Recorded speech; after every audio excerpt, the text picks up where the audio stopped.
Greetings fellow Whovians and welcome to Timey Wimey Reviews. The rumour mill just keeps on turning when it comes to Jodie Whittaker's status as the Doctor, after it was reported earlier this year that she's allegedly to leave Doctor Who after the current season comes out later on this year. Then it turned out that she's staying in Doctor Who. And then Joe Martin is going to be the new Doctor. Then Michael Sheen's going to be the next Doctor.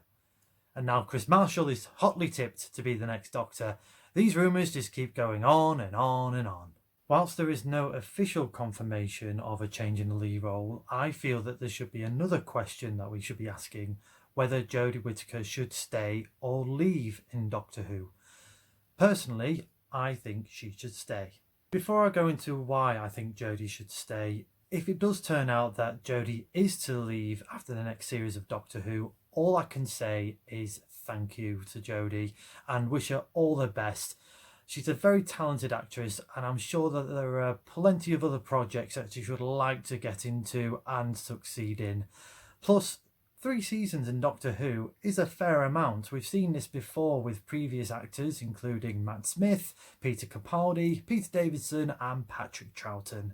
If anything, Jodie should be classed as a pioneer in Doctor Who, having been the first female Doctor in a full capacity role.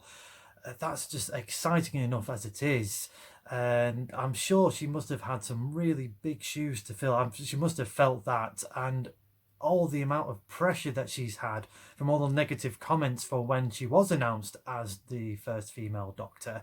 It reminded me a little bit of when Matt Smith was announced as the 11th Doctor and all the backlash that he got because of his young age. That's nothing compared to what Jodie has had to go through. And if anything, hopefully her role inspired more young, talented actresses to pursue a career in television. Which leads me back to why Jodie should stay on as the Doctor. Because when this was reported that she's allegedly leaving, again, take all these rumours as a pinch of salt, my gut feeling was just one of sadness. Not because a Doctor is leaving like Matt or David in recent years, but because I feel that I've not really got to know this incarnation of the Doctor yet.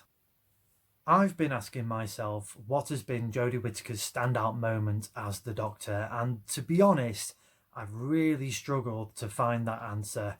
It's led me to ask other Whovians on various Facebook groups what has been their standout moment, and I would have to say the answers have been mixed. It's certainly been 50-50 with these answers, with a lot of people saying no, they've not had that moment yet and Jodie's not been strong enough, to other people saying yes, they've had that moment, maybe not a powerful commanding role, but maybe some more subtle and humorous moments in Doctor Who.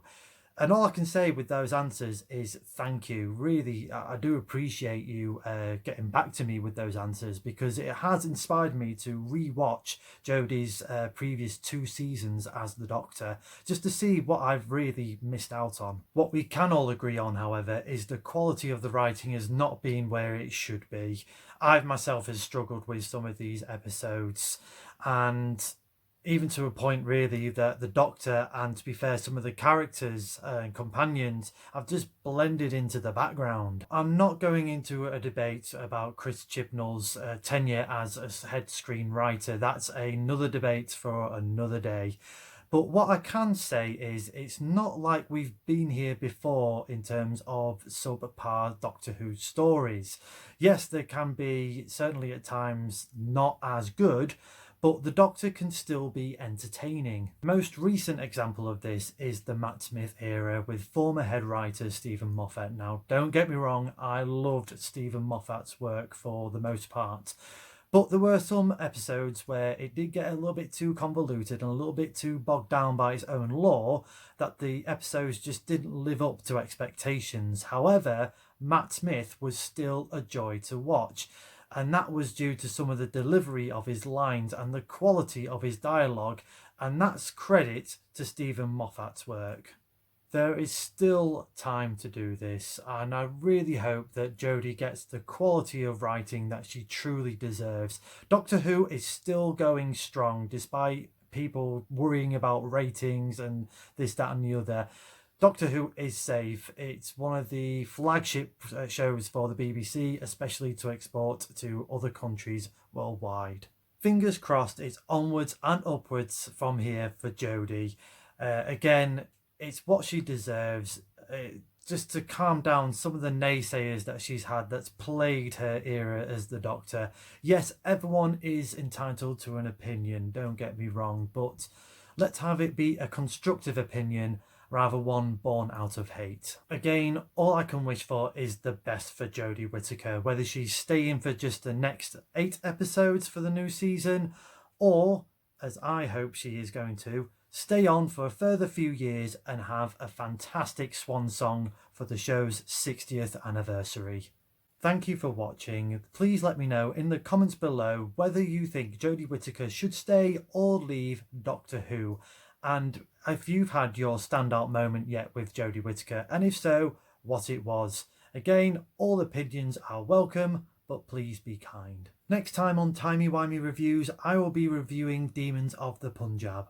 Until then, like the video, share the video, and subscribe to the channel.